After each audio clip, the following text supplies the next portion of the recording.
This is Michael Duarte with NBC LA, and I'm here with Los Angeles Dodgers reliever Grant Dayton. But for those that don't know, you're from Alabama, and you played your college ball at Auburn, so first off, War Eagle. Yeah. I want to know, my first question, how crazy when you were in college did some of those Iron Bowls get against the Crimson Tide? I mean, I can't even explain it. I think everybody should be able to experience something like that. But, it's a big rivalry, and it's fun to be a part of. Growing up in Alabama, most of my friends were Alabama fans. My dad went to Tennessee, so I was actually a Tennessee fan because by default. But after, Auburn signed me and everything, the rest is history with them. So it was fun to be a part of. Segueing a little bit, you probably have had, your birthday's November 25th, right? So you probably had a lot of Thanksgiving birthdays where your birthday falls on Thanksgiving. So I want to know, what's your favorite Thanksgiving side dish or the best Thanksgiving themed present you've ever gotten on the same day? So my grandma, we call her Mama, my dad's mom, she makes the best cornbread salad. Now that's the only time I've ever had is by her, but it's just cornbread, bacon, corn, sour cream, all the good stuff just piled into one dish, layered up. There's no lettuce in it, right? But it's a salad, they call it?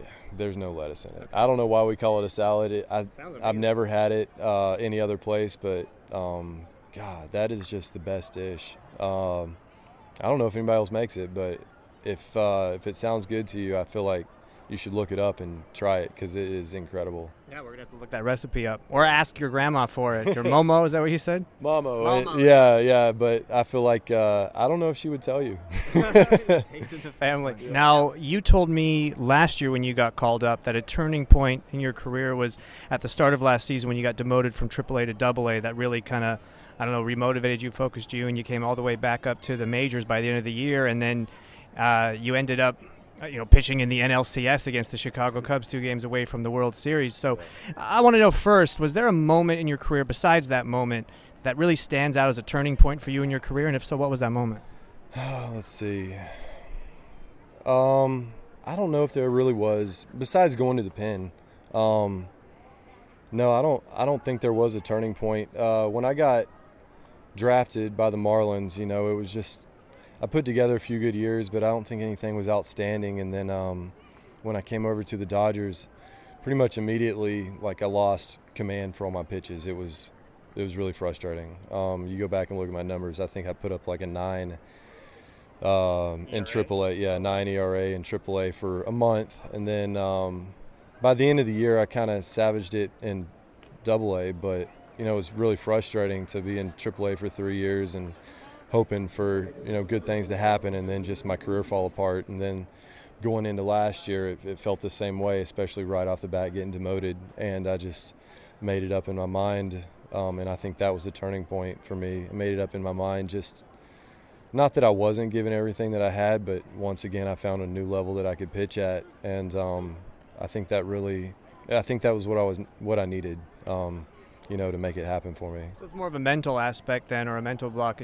That's what changed, nothing physical with the delivery or anything, right? No, I didn't change anything physically. I think the Dodgers helped me realize what I was good at, and then we exploited that. But mentally, yeah, I found a new gear inside of me, and that's what happened. One of the guys that came over that I know you told us last year that kind of helped you out a little bit was Rich Hill. So how happy were you, I guess, when the Dodgers re-signed him and you heard that news? And has there been any advice he's given you, to help you with your game here this spring? Well, Rich is a great guy, and he's fun to talk to, and something I've always struggled with is my curveball, and that's one of his strengths.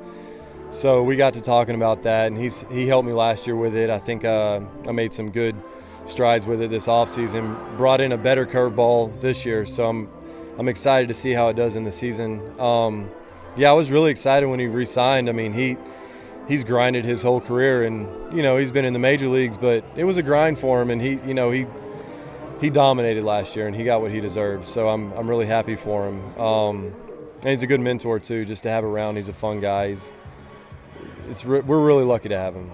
Side note on that, now he's a guy, like you said, really grinded, had some ups and downs in the league, played for the Long Island Ducks for a couple starts.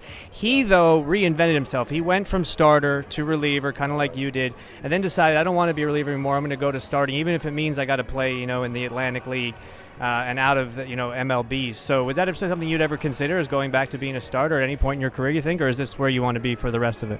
That's a good question. I think that if a club could persuade me why I'd be a good starter, I might try it. But I know what happened to me personally when I went from starting to relieving. I know that gear that I was able to hit. I don't know if I could do what I do for 5 innings. It's pretty exhausting. I'm able to recover every day, but it's pretty exhausting. So I would consider it, but at the same time, that's way down the road. I'm just trying to be the best I can for an inning at a time right now. Right. Now, you mentioned you were drafted by the Marlins. One of your close friends and teammates was the late Jose Fernandez. Do you have a memory or a personal story with him that kind of exemplifies just who he was as a person? He was a good guy. I got to know him and interview him a couple times. As far as stories go, that guy comes into the clubhouse every day, big smile on his face. When he's there, not in a bad way. He was one of a kind, greatest teammate you could have. That's just, God, that was the worst news. It's still hard to talk about. You can't look at him without smiling, no matter what he's doing. So it was just, baseball missed a great one right there. Now, I think it was the same day. My memory's not 100% perfect, but a lot of guys in that clubhouse for the Dodgers knew him. You, Yasiel Puig, a lot of the guys that got traded from the Marlins, Kike Hernandez, Austin Barnes, Chris Hatcher, guys like that. And I think the day that everybody found out of his passing that morning was the day you guys went into the Rockies and clinched the NL West division. So how did that feel to go from such a low to such a high, just the bevy of emotions on that day? Yeah, that was a crazy day.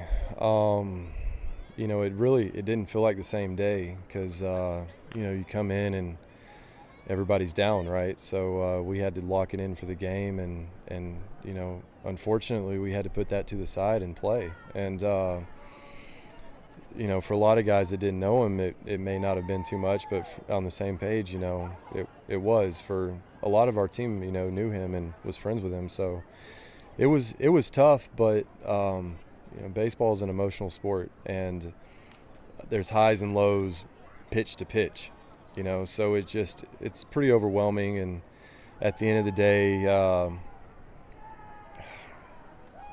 that's a tough one to, because we were excited and it was still in the back of our heads. And he had his jersey there in the right. clubhouse hanging. People were looking at it, signing it. That must have kind of been like a constant reminder, but also almost uplifting to go out there and do it for him too. Yeah, there's just the emotions were high. I don't know what else to say. It was just it just feels like it's tearing you apart. You're excited, and then you almost feel guilty for being excited because we had just clinched, and that had happened, and it was tough for sure. Well, obviously you guys got through it, and he's going to be constantly missed. His presence on the game is going to be felt. And what happened in Miami the next time they played the next day was pretty remarkable. Guys, that was Grant Dayton. Thanks for joining us, and congratulations on your success last year, and keep it going this year.